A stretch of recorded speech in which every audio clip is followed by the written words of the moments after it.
은근 몰랐던 일본 문화사 조재면. 저자는 일본에서 공부를 했고 일본 사회를 10년 이상 가르치고 있는 사람으로서 다양한 일본의 모습을 보여줘야 한다는 사명감으로 이 책을 썼다고 밝힌다.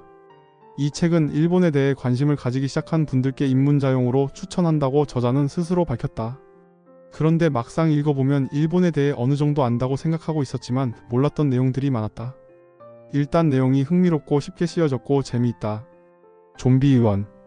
일본 국회에는 좀비 의원이라는 속칭이 있다. 일반적으로 좀비가 살아있는 시체를 의미한다면 정치계에서 좀비는 선거에서 낙선했다가 부활한 사람을 의미한다. 썩 유쾌하게 들리지 않는 이 표현은 사실 원래 썩 나쁜 의미로 시작한 것은 아니었다. 일본의 중의원은 1994년 이래 두 가지 선거 방식으로 선출되고 있다. 소선거구제와 비례대표제가 그것이다. 제도명만 보면 우리와 크게 차이가 없어 보이지만 조금 들여다보면 다른 부분들이 보인다. 가장 두드러지는 차이는 바로 중복 입후보 가능 여부다. 중복 입후보란 지역구에서 당선자가 한 명 나오는 소선거구제와 각 정당의 명부에 근거하여 의석수를 배분하는 비례대표제에 동시에 입후보 할 수 있는 것을 말한다. 쉽게 말해 지역구에 출마하였다가 낙선하여도 비례대표로 당선이 가능하다. 예를 들자면 A정당 후보가 종로구에서 출마했다가 떨어졌는데 A정당의 비례대표 후보로 등록되어 있어 당선되는 것이 가능하다. 그리고 실제로 이런 방식으로 다시 당선된 의원을 픽고와 좀비 의원이라 하는 것이다. 물론 무조건 부활하는 것은 아니고 일정 이상의 득표가 필요하다. 소선거구제는 영국 등에서 사용하는 제도인데 이 제도의 가장 큰 단점은 낙선한 후보자에게 던져진 사표가 많다는 점이다. 사표가 많다는 것은 국민들의 의견이 잘 반영되지 않는다는 뜻이기도 하다. 그래서 이런 사표를 조금이나마 반영하기 위해 시작한 것이 바로 중복 입후보였던 것이다. 표를 많이 받았는데도 아쉽게 떨어진 사람은 국민의 지지가 높으니 당선시켜주자라는 의도였다. 일부에서는 국민이 낙마시킨 후보를 다시 부활시키는 것이 도리에 맞느냐는 비판도 있다. 언론에서는 부활 당선이라는 표현을 자주 사용한다. 소선거구제의 단점을 비례대표제가 보완하는 것이지만 부활 당선이라는 표현은 소선거구에서 패배한 후보가 부활했다는 부정적인 인식을 만들기도 한다. 물론 정치에서는 그런 인식을 이용해 해당 정치인의 약점을 잡기도 한다. 중복 입후보로 8번 당선된 의원도 있다. 욕심 부리지 않는 득도한 젊은이들. 득도한 것은 우리나라 청년들뿐만이 아니다. 일본에도 득도한 세대가 있다. 이른바 사토리 세대다. 여기서 사토리는 득도 깨닫다라는 뜻이다. 학자마다 의견은 다양하지만 일반적으로 사토리 세대는 1980년대 중후반에서 1990년대 중후반에 출생한 사람들을 말하며 2009년 야마오카 다쿠의 욕심부리지 않는 젊은이들이라는 책이 출판되면서 특히 주목받게 되었다. 많은 언론과 서적 등에서 사토리 세대에 대해 그다지 물건을 가지고 싶어 하지 않으며 자동차는 필요 없고 술도 즐기지 않고 익숙한 동네에서만 있으려 하며 집에 틀어박혀 있는 성향이 있다고 이야기한다. 야마오카는 대략 2005년부터 젊은이들에게 그런 경향이 나타났다고 했다. 득도라는 표현은 젊은이들과 참 어울리지 않는다.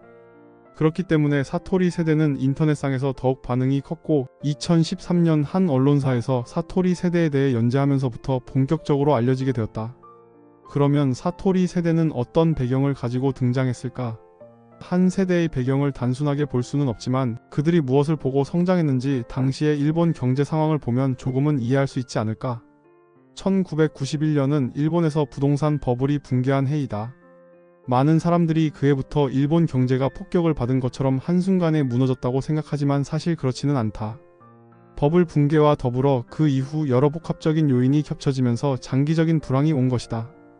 버블이 붕괴된 1991년부터 중간중간 큰 문제들이 발생한 10여 년을 잃어버린 10년이라고 한다. 버블 붕괴의 여파는 1990년대 중반부터 본격적으로 표면화되었다.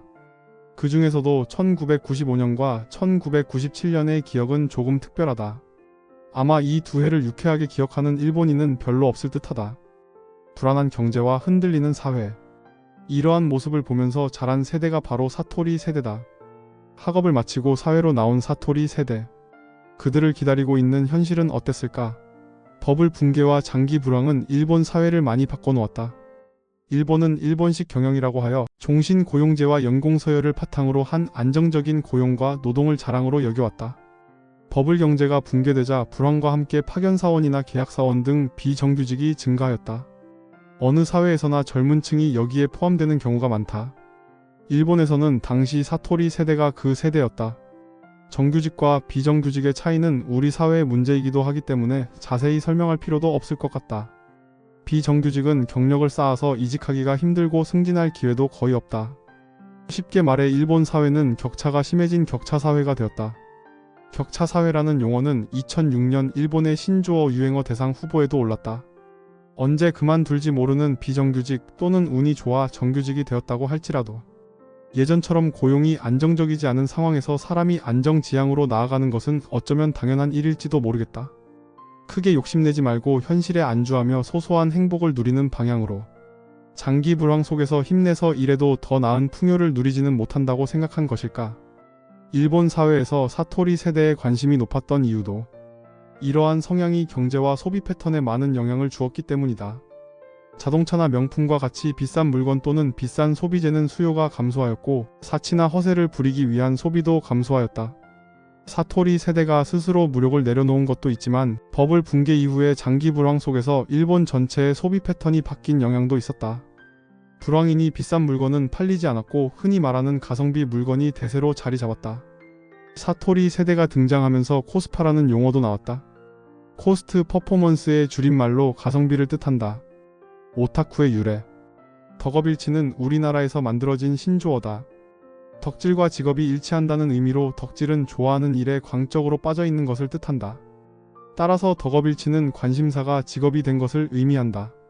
좋아하는 일로 돈을 번다는 이 표현에는 그렇지 못한 사람들의 작은 부러움이 들어있기도 하다. 하지만 오타쿠와 직업은 사실 공존하기가 쉽지 않다. 일단 오타쿠를 조금 더 이해하기 위해 1980년대 일본을 살펴보겠다. 1950년대 후반부터 1970년대까지를 우리는 흔히 일본의 고도 경제성장기라고 부른다. 그 시기를 지나면서 일본인들은 많은 풍요를 누리게 되었다. 그리고 자본주의 2위라는 경제 규모와 그로 인한 자신감은 대중문화의 발전을 가져오게 된다. 동시에 독자적인 서브컬처도 성장했고 그 중에서도 특히 만화와 애니메이션은 그 대상이 어린이를 넘어 다양한 연령층으로 확대되며 성인 팬도 늘어나기 시작하였다. 이렇게 늘어난 팬들은 자신의 취향을 타인과 공유하기 시작했다. 상대방에게 댁은 어떤 작품을 좋아하시나요? 라고 물었던 것이다. 여기서 상대방을 지칭하는 댁이 바로 타쿠이다. 여기에 존경어의 오를 붙이면 오타쿠가 된다. 그렇지만 일본에서도 상대방을 지칭하는 용어로 오타쿠를 쓰는 것은 일반적이지 않았다. 특히 젊은 10에서 20대에게 그랬다. 가령 우리나라의 10에서 20대가 상대방을 댁이라고 부르면 어색한 것처럼. 그리고 이 호칭은 1980년대 대중평론가 나카모리 아키오에 의해 그들을 지칭하는 이름으로 굳어졌다. 살펴본 바와 같이 흥미로운 이야기들을 총 4파트로 나눠서 재미있게 다루고 있다. 일본에 관심 있는 사람이라면 한번 읽어볼 것을 추천한다.